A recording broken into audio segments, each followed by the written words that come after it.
Wildlife tourism is an element of many nations' travel industry centered around observation and interaction with local animal and plant life in their natural habitat. Natural habitat में जो plants और animals को जो observe करते हैं, interact करते हैं, इसका जो है बहुत इम्पोर्टेंस बढ़ रहा है टूरिज़्म में, जिसको वाइल्ड लाइफ टूरिज़्म कहा गया। So we are going to discuss wildlife tourism today. Myself, Dr. Fatima Sultana, Associate Professor in Department of Zoology, JDB Government Girls College, Kota. Wildlife tourism is an element of many nations. As I have told you that it is the observation and interaction with local animal and plant life in their natural habitats. Now, while it can include eco and animal friendly tourism, safari hunting and similar high intervention activities also fall under the umbrella of wild tourism. Wild life tourism जो है वो काफ़ी इसका जो है महत्व बढ़ता जा रहा है। इसमें जो eco friendly animal friendly tourism के अलावा सफारी हंटिंग और हाई इंटरवेंशन एक्टिविटीज़ जो स्टडीज़ वगैरह के लिए भी यूज़ किया जाता है, उनके आइडेंटिफिकेशन के लिए, ये सब इसके अंदर इसके तहत आता है। Now, wildlife tourism in its simplest sense is interacting with wild animals in their natural habitat, either by actively or passively. या तो फोटोग्राफी करते हुए या एक्टिवली उसको देखते हुए, हंटिंग करते हुए या कोई कलेक्शन करते हुए, इस तरह से जो है वो वाइल्ड लाइफ टूरिज्म का जो है नेचुरल हैबिटेट में जो वन्य जीव हैं, बर्ड्स हैं, एनिमल्स हैं, उनका इंटरेक्शन, उनका ऑब्जर्वेशन को हम वाइल्ड लाइफ टूरिज्म कहते हैं। Now, animals can be viewed in their native और सिमिलर एनवायरनमेंट्स फ्रॉम व्हीकल्स, जैसे गाड़ी में बैठ कर के देख सकते हैं या पैदल चल कर के दूर से देख सकते हैं, या किसी हाथी के ऊपर बैठ कर के जो सफारीज होते हैं, जैसे वन हॉर्न राइनोसेरस को देखने के लिए हाथी के ऊपर बैठ कर के उसको देखने का काम करते हैं, या टाइगर्स को, बंगाल टाइगर्स जो सुंदरबंस में हैं, वहाँ पर भी जो है टाइगर्स, एलिफेंट की सफारी से जो है वो टाइगर्स को ऑब्जर्व कर सकते हैं। So wildlife tourism, it is an important part of the tourism industries in many countries, including many African, South American countries, Australia, India, Canada, Indonesia, Bangladesh, Malaysia, Sri Lanka, and Maldives, among many. India is also one of it, and it is gaining momentum in wildlife tourism. It has experienced a dramatic and rapid growth in recent years worldwide, and many elements are closely aligned to ecotourism and sustainable tourism. इसमें काफ़ी तेज़ी से जो है वो growth हुई है, क्योंकि इसमें बहुत सारी चीज़ें इन्वॉल्व हैं। काफ़ी सारे इंडस्ट्रीज़, टूरिज़्म इंडस्ट्रीज़ है, होटल इंडस्ट्रीज़ है, मैनेजमेंट है, सब इसके अंदर इन्वॉल्व हैं, और ये सब जो है इकोनॉमिक वैल्यू भी बढ़ा रहे हैं और नेचुरल हैबिटेट में लोगों का इंटरेस्ट भी डेवलप कर रहे हैं। So it is aligned closely to the eco tourism and sustainable tourism. अब इको टूरिज्म जो है वो क्या है? Ecotourism, it is the catering for tourists in the natural environment without damaging it or disturbing habitats. It is a form of tourism involving visiting fragile, pristine and relatively undisturbed natural areas. जो natural areas है, जैसे मान लीजिए कोई झरने वाला area है, या कोई तालाब या समुद्र का किनारा जो नेचुरली भी है और फ्रेजाइल है, प्रिस्टीन है, और उस वहाँ पर जो है अनडिस्टर्ब्ड जो है इंटरेक्शन के लिए जो है वो डेवलप किया जाता है, उसको इको टूरिज्म कहते हैं हम लोग। Now what we see that wildlife tourism is gearing up in India also. India में भी जो है ग्लोबल रिकॉग्निशन मिल रहा है, क्योंकि India has Asiatic elephants, Asiatic lions, Bengal tiger, sloth bear, Indian rhinoceros, leopard and hundreds of bird species. India का जो biodiversity it is very very rich. We all know that India has a good biodiversity, rich biodiversity, and very good forest. Different types of forest are present. So what we see that there we have number of animals, diversity of animals is too huge. Now, increasing publicity by tourism boards has coupled with the improvements in facilities for tourists as attracted more travelers within a short span of time. क्योंकि publicity भी बढ़ रही है tourism का और improvement हो रहे हैं फैसिलिटीज़ का, इसकी वजह से क्या है कि बहुत सारे ट्रैवलर्स जो है बहुत कम समय में बहुत दूर दूर से आ रहे हैं and this is gearing up wild life tourism in India. Now, India has 104 national parks and 500 plus wildlife sanctuaries. And what we see that number of tiger reserves have also been increased. Now we have more than 50 tiger reserves, biospheres, eco biosphere zones, and community conservation areas. For example, Sorsen in Kota. So what we see that earlier wildlife tourism brought new challenges for governmental bodies. But in present time, this rise is indeed supporting the conservation initiatives taken for the welfare of flora and fauna. पहले जो है एक challenge की तरह था ये, पर अब जो है प्रेजेंट टाइम में क्योंकि काफ़ी अच्छा जो है रेस्पॉन्स मिल रहा है और कंजर्वेशन इनिशिएटिव्स के लिए और वेलफेयर ऑफ फ्लोरा और फ्लोना के लिए ये बहुत अच्छा रोल प्ले कर रहा है wild life tourism. Now, according to a research by Conservation India, wildlife tourism is growing at 15% annually in parks in which 70% of the visitors are Indian. India के अंदर जो है ऐसा नहीं है कि बाहर से ही टूरिस्ट आते हैं, फॉरेन से टूरिस्ट आता है, फॉरेन एक्सचेंज मिल रहा है. No doubt we are get earning a lot of foreign exchange. Now, as I was telling that wildlife tourism is growing at 15% annually in the parks, in which 70% of the visitors are Indian. India से 70% हैं, तो आप देखिए कि कितनी तादाद में हमारे इंडियन पॉपुलेशन इस वाइल्ड लाइफ टूरिज्म को बढ़ावा देने में हेल्प कर रहे हैं. And further research has stated that many tourists are willing to revisit these parks, but tourists to Ranthambore and Kanha say that tiger sightings are a must. दोबारा visit करना चाहते हैं बट कुछ ऐसे लोकेशंस है जैसे रणथंबोर टाइगर रिजर्व है, Kanha tiger reserve है या पन्ना टाइगर रिजर्व है, बंधवगढ़ टाइगर रिजर्व है. ये टाइगर रिजर्व्स मतलब ऐसे इम्पोर्टेंस गेन कर रहे हैं क्योंकि जो भी विजिटर आ रहा है अगर उन्हें टाइगर दिख जाता है तो they feel very happy. That means tiger sighting is a must.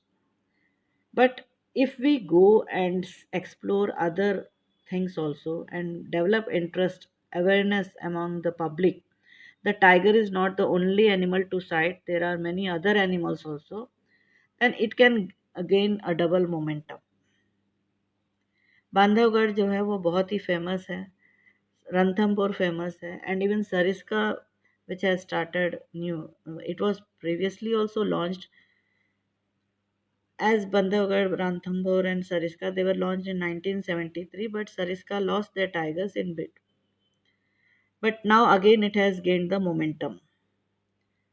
So tourists are inflowing from various cities, and because Sariska is near to Delhi, number of tourists have risen suddenly in a short span of time.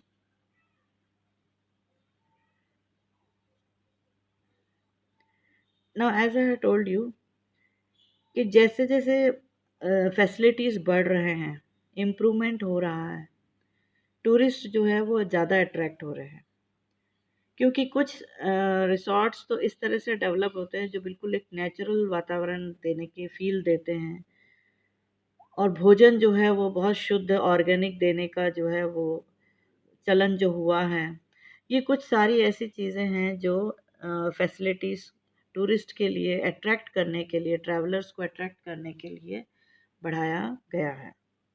And no doubt it is gaining momentum in wild life tourism.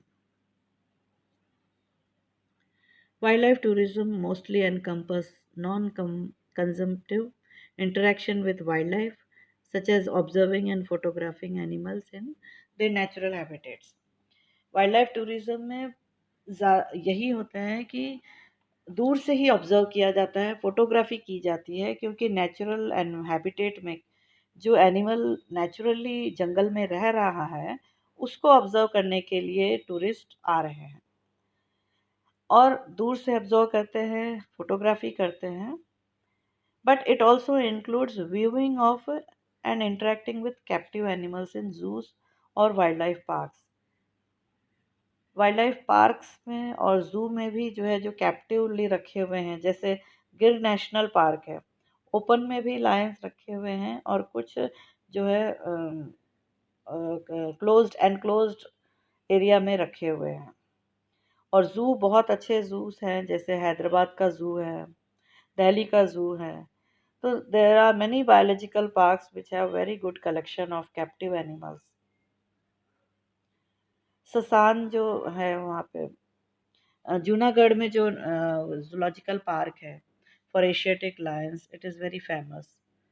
So people are going there to visit continuously, and this is increasing the economy of the country. Now, including this viewing and interacting, consumptive activities such as fishing and hunting is also involved in wildlife tourism. कुछ ऐसी जगहें हैं जहाँ पर fishing और hunting जो है, hunting ये फॉरेन वगैरह में ज़्यादा रहता है, जैसे चाइना वगैरह में, कि जो डीर फैमिलीज़ के अगर बहुत ज़्यादा डीर हो जाते हैं तो वो कुछ लोकेशंस को हंटिंग के लिए ओपन कर देते हैं। बट इंडिया में जो है it is strictly band, because in wild life protection act 1972 all the animals come under this act and it is illegal for hunting. Wildlife tourism, it has recreational aspects of adventure travel and usually supports the value of ecotourism and nature conservation programs. Recreational यानी आपको recreation दे रहा है, कुछ बदलाव आ रहा है। आप कहीं घूमने जाते हैं थोड़े समय के लिए तो you feel relaxed. So this adventure travel जो है ये इको टूरिज्म वैल्यूज़ को सपोर्ट कर रहा है और कंजर्वेशन प्रोग्राम्स को बढ़ावा दे रहा है। But these have negative impacts as well as positive। Wild life tourism में नेगेटिव इम्पैक्ट्स भी हैं क्योंकि कुछ डिसएडवांटेजेस भी होंगे और कुछ एडवांटेजेस भी होंगे। जहाँ एडवांटेजेस हैं तो डिसएडवांटेज भी होंगे, it is natural. So wild life tourism can cause significant disturbance to animals in their natural habitat. हम ये तो ज़रूर कह रहे हैं कि हम दूर से देख रहे हैं, but actually if we see from the angle of the animal, अगर एनिमल की तरफ से हम सोचते हैं तो we are disturbing the animals in their natural habitats. Even among the tourism practices which boost minimum to no direct contact with wildlife, the growing interest in traveling to developing countries has created a boom in resort and hotel constructions, particularly on rainforest and mangrove forest lands. क्योंकि ये जो हम minimum कोशिश कर रहे हैं कि हम नहीं टच कर रहे हैं and we are observing the animal from far, but still the growing interest in travelling, जो क्योंकि ट्रैवल करके आ रहे हैं, दूर दूर से आते हैं, तो रिसोर्ट्स और होटल का कंस्ट्रक्शन जो है वो एकदम से बढ़ गया है। और अगर होटल बनाना है तो ज़मीन चाहिए, तो क्या कर रहे हैं, वो आसपास ही बना रहे हैं। तो what they are doing, they are fragmenting that forest from other forest lands, other natural environment से वो बिल्कुल फॉरेस्ट जो है चारों तरफ से रिसोर्ट्स और होटल्स से अगर घिर जाएगा तो एनिमल्स उस फॉरेस्ट से दूसरे फॉरेस्ट या दूसरा नेचुरल हैबिटेट में कैसे मूव कर सकते हैं। Wild life viewing can square away animals, disrupt their feeding and nesting sites, or acclimate them to the presence of people। क्या है कि दूर से देखने पर भी जो है जानवर डर जाएगा और उसका जो फीडिंग है, जैसे वो मान लीजिए एक टाइगर ने शिकार किया और वो अपना भोजन खा रहा है और उसी वक्त सॉरी, उसी वक्त अगर चारों तरफ से गाड़ियां पहुंच जाती हैं तो हाँ क्या किया, दूर से तो देख रहे हैं और टूरिस्ट को अच्छा लग रहा है कि देखो टाइगर खा रहा है, it is feeding, but Actually the animal got disturbed. इसी तरह से बर्ड्स जो अपने नेस्टिंग साइट में हैं उनको ऑब्जर्व करने के लिए बहुत सारे लोग अपने बाइनोकुलर्स से उसको ऑब्जर्व करते रहेंगे तो दे गेट डिस्टर्ब। या फिर एनिमल्स जो है वो बिल्कुल एक्लमाइट हो जाएंगे कि हाँ आदमी है खड़ा है कोई बात नहीं। तो it is changing the behaviour. Now the direct impacts, the impacts wildlife tourism will have on wildlife depends on the scale of tourist development and the behavior and resilience of wildlife to the presence of humans. Direct impacts में क्या आएंगे? It depends कि जो wild life tourism का impact है वो किस पे डिपेंड करेगा? स्केल ऑफ टूरिस्ट डेवलपमेंट, कितना डेवलपमेंट हो रहा है, कितने होटल्स बन रहे हैं या कितने रिसोर्ट्स बन रहे हैं या कोई और डेवलपमेंट क्या हो रहा है, या एनिमल का जो बिहेवियर है क्या वो रिस्पॉन्ड कर रहा है। जैसे मैंने आपको बताया एक्लमाइट हो जाएगा वो, उसको फ़र्क नहीं पड़ रहा है टाइगर को कितनी ही गाड़ियाँ उसके पीछे चल रही हैं, वो भी चल रहा है और वो गाड़ियाँ भी चल रही हैं। तो एनिमल के रिसाइलेंस पे भी डिपेंड करता है कि ह्यूमन के प्रेजेंस को वो उसका बिहेवियर में कितना वो एक्सेप्ट कर पा रहा है। When tourist activities occur during sensitive times of the life cycle, जैसे कि नेस्टिंग टाइम पर अगर होता है, ब्रीडिंग टाइम पे है, मान लीजिए टाइगर और टाइग्रेस जो है अपना पॉपुलेशन का टाइम है, उनका मेटिंग का टाइम है, उस वक्त डिस्टर्ब कर दिया, तो इस सेंसिटिव टाइम में जो डिस्टर्ब करना जो है the close approach to wild life for the purpose of identification और photography, the potential for disturbance is high. इस दौरान तो डिस्टर्बेंस जो है वो बहुत ही हाई रहता है क्योंकि it is actually disturbing their generation. Not all species appear to be disturbed by tourists even within heavily visited areas. सारे स्पीसीज नहीं डिस्टर्ब हो रहे हैं क्योंकि कुछ ऐसे स्पीसीज होंगे जिनको कोई फर्क भी नहीं पड़ रहा है। पानी में रहने वाले क्रोकोडाइल को क्या फर्क पड़ेगा टूरिस्ट का आना? But the animals which are mating, the animals which are feeding, they may get disturbed.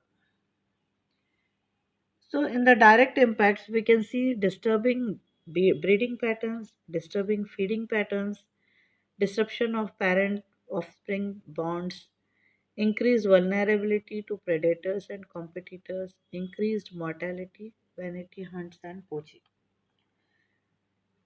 तो ब्रीडिंग पैटर्न्स में आपको बताया था मैंने, क्योंकि अगर वो मेटिंग के टाइम पे अगर डिस्टर्ब कर देते हैं तो उनका जो है वो वाइल्ड एनिमल्स का जो नेचुरल हैबिटेट है उसके अंदर जो रह रहे हैं उनका बिहेवियर जो है वो एडवर्सली अफेक्ट होगा। What we see that the pressure of tourists searching for wildlife to photograph or hunt can adversely affect hunting and feeding patterns, the breeding patterns. For example जैसे मनु नेशनल पार्क में giant otters they get disturb while feeding. इसी तरह से जो turtles हैं वो nest, उनके nest जो है रेत के अंदर रहते हैं, अगर वहाँ नज़दीक में चले गए तो दे गेट डिस्टर्ब। कुछ एनिमल्स के तो पीछे पीछे गाड़ियाँ दौड़ा देते हैं, this again disturbs the breeding pattern. Boats में जो है लगातार उनके एनिमल्स के पीछे पीछे जा रहे हैं, दूर दूर तक जा रहे हैं, जीप में जा रहे हैं, this is all creating disturbance.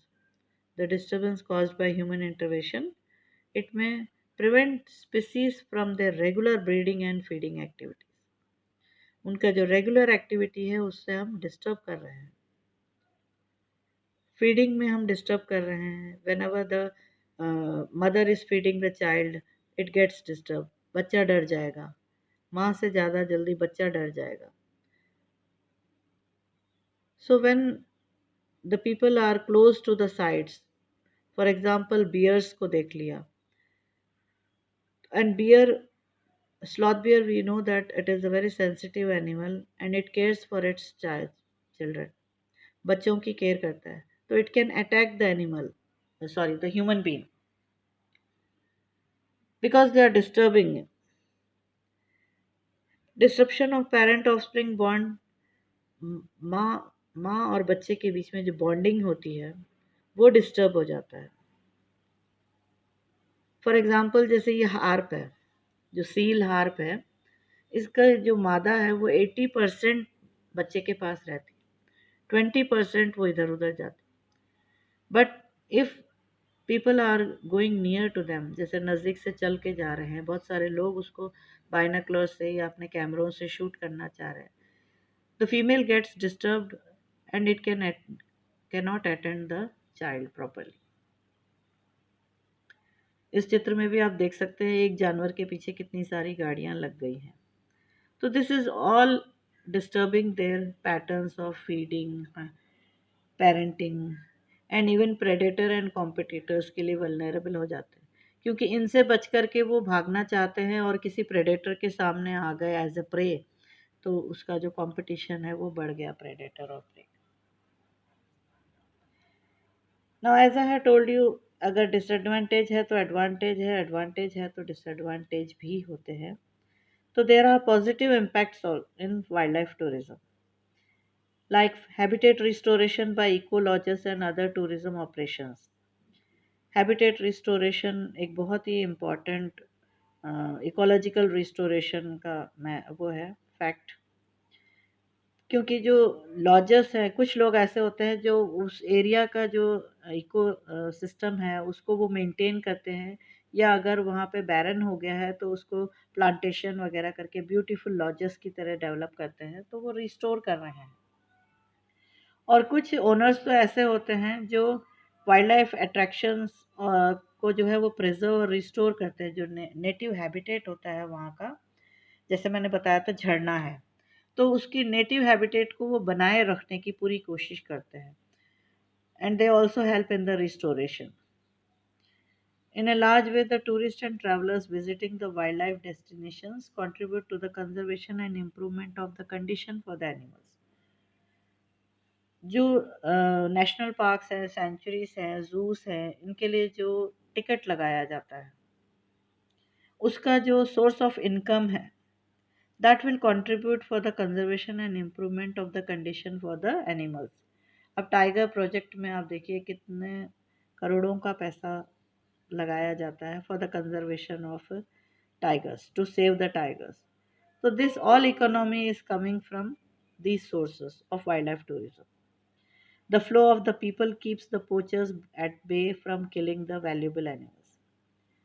अब जैसे टाइगर रिजर्व में टाइगर को वो प्रोटेक्शन मिल रहा है, तो पोचर्स से भी प्रोटेक्शन मिल रहा है।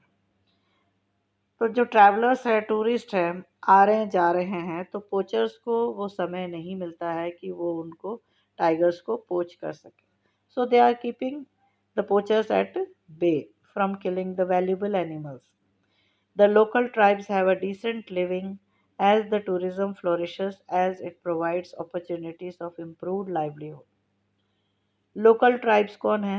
जो जंगलों में शुरू से बहुत पुराने टाइम से रह रहे हैं, वो एक डिसेंट लाइफ लीड कर सकते हैं, क्योंकि उनको इम्प्रूव्ड लाइवलीहुड के अपॉर्चुनिटीज़ मिल सकते हैं टूरिज़्म के वजह से।